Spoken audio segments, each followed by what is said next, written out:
এই পেঁচা মূর্তি যারা যে মেসেজগুলো দেওয়া হয় সেটা হলো মানে কিছু কুসংস্কার ছড়ানো।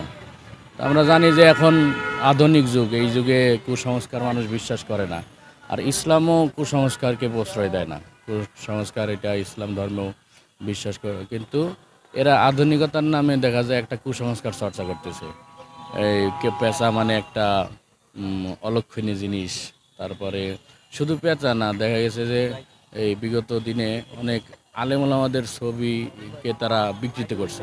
দাড়িয়ালা একটা মানুষের মুখকে বিকৃত করে সেইটাকে তারা দেশদ্রোহী, মৌলবাদ অথবা জঙ্গি এরকম একটা মেসেজ মানুষের মধ্যে পৌঁছানোর চেষ্টা করছে, যে যাতে আলেম ওলামাদের প্রতি এবং ইসলামের প্রতি সাধারণ মানুষের একটা নেগেটিভ দৃষ্টিভঙ্গি তৈরি হয়। তাই এটা সম্পূর্ণ একটা অপসংস্কৃতি, এটা কোনো সংস্কৃতি হতে পারে না।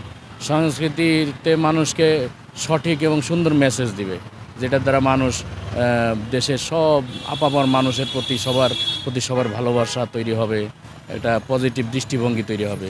এখানে যেই দেশটা ইসলামের উপর প্রতিষ্ঠিত, যে দেশটাকে সাজাইলো ইসলামী শাসকরা, সেই দেশটাকে সেই ইসলামের বিরুদ্ধে দাঁড় করানো, ইসলামী ব্যক্তিত্বদেরকে চেহারা বিকৃত করে উপস্থাপন করা, এটা সম্পূর্ণ একটা অযৌক্তিক এবং অপসংস্কৃতি চর্চা।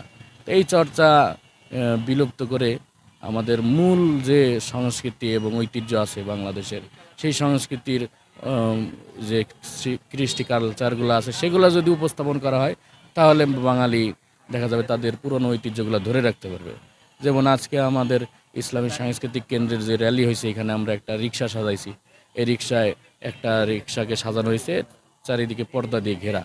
আপনি ওই যে সার্চ করলে দেখবেন গুগলে, ওই 60-এর দশকে আমাদের এই ঢাকা শহরেই মা বোনেরা যখন এই ঢাকার রাস্তায় বের হতো রিক্সা নিয়ে, ওই রিক্সাটা এরকম পর্দায় আবৃত থাকতো।